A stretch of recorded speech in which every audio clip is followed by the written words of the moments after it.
कभी सोचा है, अगर आपका डीएनए टेस्ट अचानक आपको किसी ऐसे परिवार से जोड़ दे जो सदियों से इंसानों का खून पीकर जिंदा है, और मजे की बात, आप उनके अगले भोजन होने वाले हो।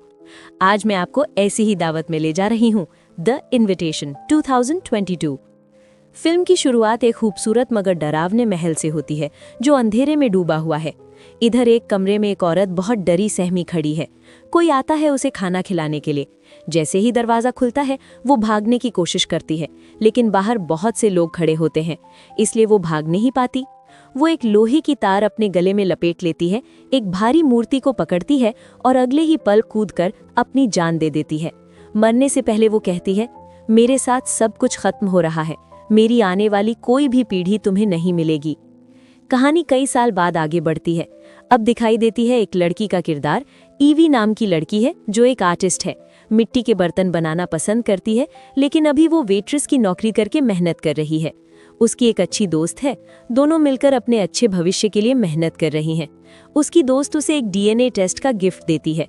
ये एक कंपनी लोगों के डीएनए से उनके रिश्तेदार ढूंढने का काम करती है, खासकर उन लोगों के लिए जो दुनिया में अकेले हैं। घर लौटकर ईवी मिट्टी के बर्तन बनाते हुए अपने माता पिता को बहुत मिस करती है। वो उनके फोटो देखती है, उनकी पुरानी वॉइस मैसेज बार बार सुनती है। उसके मम्मी पापा कई साल पहले गुजर चुके हैं, वो दुनिया में बिल्कुल अकेली है। तभी वो फैसला करती है कि वो भी अपना डीएनए टेस्ट करवाएगी, शायद कोई रिश्तेदार मिल जाए। अगले दिन वो अपना डीएनए सैंपल दे देती है। कुछ दिनों बाद रिजल्ट आता है। कंपनी बताती है कि उसकी फैमिली इंग्लैंड से है और उन्हें उसका एक कजिन मिल गया है जो इस वक्त इंग्लैंड में ही है। ईवी हैरान रह जाती है। वो अपनी दोस्त को बताती है। उस कजिन को भी मैसेज जाता है कि उसकी कजिन ईवी बहुत खुश है। वो ईवी को मैसेज करता है, कॉल करता है और कॉफी पर मिलने बुलाता है। ईवी बहुत खुश हो जाती है कि आखिर उसे कोई अपना मिल गया, लेकिन उसकी दोस्त उसे समझाती है, ऐसे किसी पर भरोसा मत करना, ये डीएनए कंपनी फ्रॉड भी हो सकती है, शायद तुझे फंसाकर कोई फायदा उठाना चाहते हैं। ईवी नहीं मानती। कुछ दिन बाद ईवी होटल में अपने कजिन से मिलने जाती है। कजिन बहुत अच्छा बिहेव करता है, उसे गले लगाता है। ईवी बहुत खुश हो जाती है। फिर वो बताता है, हमारा परिवार बहुत बड़ा और बहुत अमीर है। जब उन्हें पता चला कि हमारी कजिन मिल गई, सब बहुत खुश हैं। कुछ दिनों में हमारे कजिन की शादी है, तुम जरूर आना, सब तुम्हें मिलने के लिए बेताब है। ईवी कहती है, मैं बहुत खुश हूँ, लेकिन मेरे पास इतने पैसे नहीं कि मैं इंग्लैंड आ सकूँ। लेकिन कजिन कहता है, चिंता मत करो, तुम्हारा सारा खर्चा हम उठाएंगे, ये तुम्हारे परिवार की तरफ से एक तोहफा होगा। ईवी मान जाती है और इंग्लैंड जाने का फैसला कर लेती है। कुछ दिन बाद वो इंग्लैंड पहुंचती है। एयरपोर्ट पर उसका कजिन उसे रिसीव करने आता है और फिर बहुत प्यार से मिलता है। फिर वो उसे एक बड़े और आलीशान महल में ले जाता है। महल को देखकर ईवी दंग रह जाती है। असल में उसका कजिन और उसका परिवार यहाँ नौकरी करते हैं, महल के मालिक के लिए। लेकिन ईवी को नहीं पता, इस महल की हर मुस्कान के पीछे एक भूख छिपी है, और वो भूख इंसानों के खून की प्यासी है। यहाँ उनके एक कजिन की शादी की तैयारियां चल रही हैं, इसलिए बहुत सारी वेट्रेसेस आ रही हैं। ईवी चलते चलते एक वेट्रेस से टकराती है। उसके हाथ में गिलास थे जो गिर जाते हैं। ईवी फौरन झुककर उसकी मदद करती है। तभी घर का एक नौकर आता है और वेट्रेस से बहुत बदतमीजी से बात करने लगता है। गुस्से में ईवी कहती है, क्या तुम्हें बात करना नहीं आता? मैं यहाँ मेहमान हूँ। तभी एक लड़का आता है और ईवी से नौकर की बदतमीजी के लिए माफी मांगता है। थोड़ी देर बाद ईवी का कजिन आता है और दोनों का परिचय करवाता है। ईवी को पता चलता है कि ये लड़का कोई और नहीं, इसी महल का मालिक वॉल्टर है। इस आदमी का नाम याद रखना, इस मूवी का ये इम्पोर्टेंट कैरेक्टर है। और उसका कजिन और उसका पूरा परिवार वॉल्टर के यहाँ नौकरी करता है। वॉल्टर का व्यवहार भी ईवी के साथ बहुत अच्छा होता है। ईवी बहुत खुश हो जाती है और महल की खूबसूरती की तारीफ करती है। फिर नौकर ईवी का सामान महल के अंदर ले जाता है। महल अंदर से भी उतना ही शानदार और खूबसूरत था। ईवी को पूरा महल घुमाया जाता है, और ये वही महल है जिसमें शुरुआत में उस औरत ने आत्महत्या की थी। ईवी को एक बहुत सुंदर कमरा दिया जाता है और उसके लिए एक अलग नौकरानी भी रखी जाती है जो बहुत अच्छी और विनम्र है। ईवी को इतना सम्मान मिलता देखकर वो हैरान रह जाती है। नौकरानी उसे घर के कुछ नियम बताती है। आपको रात में बाहर नहीं निकलना है, अगर कुछ भी चाहिए तो बस घंटी बजा देना, मैं तुरंत आ जाऊंगी।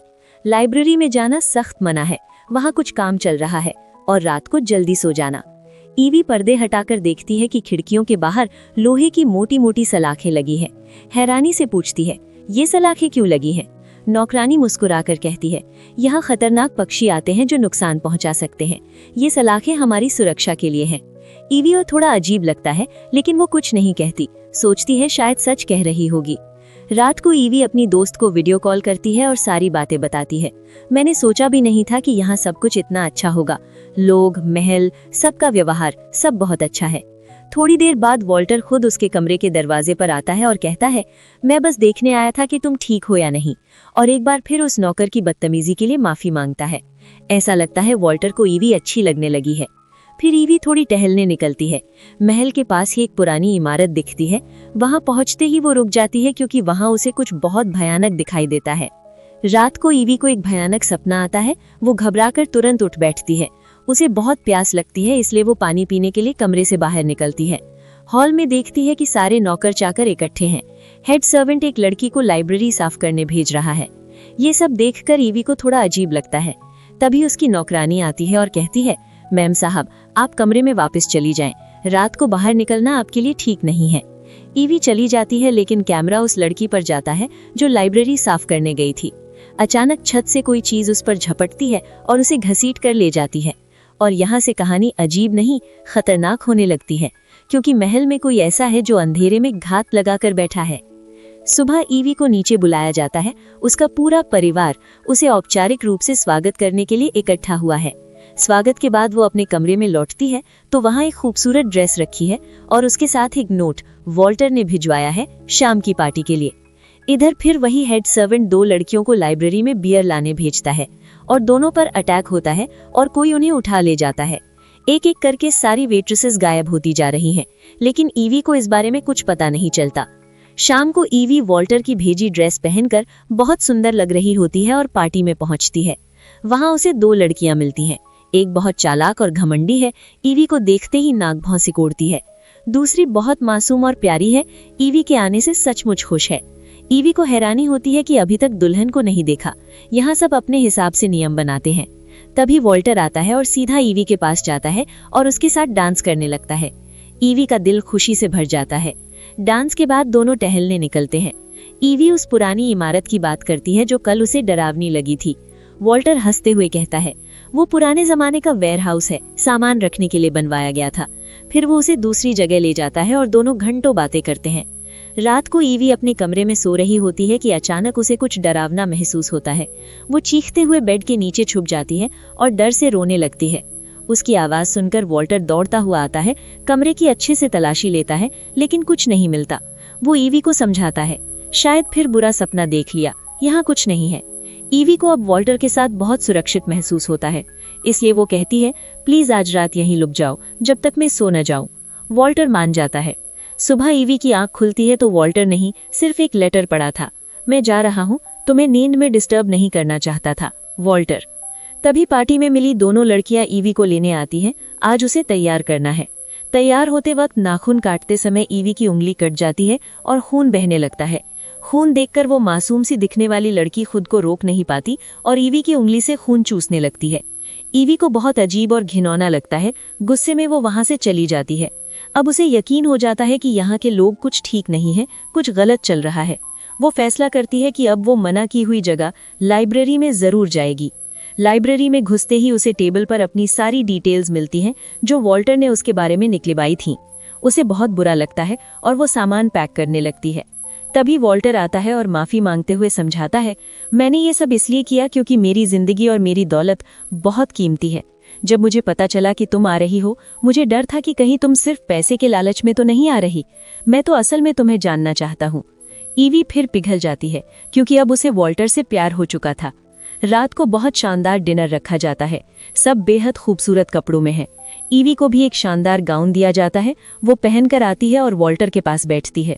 वॉल्टर खड़ा होता है और सबको थैंक्स कहता है, तुम सदियों से मेरी सेवा कर रहे हो, और फिर घोषणा करता है, मैं ईवी से शादी करूंगा।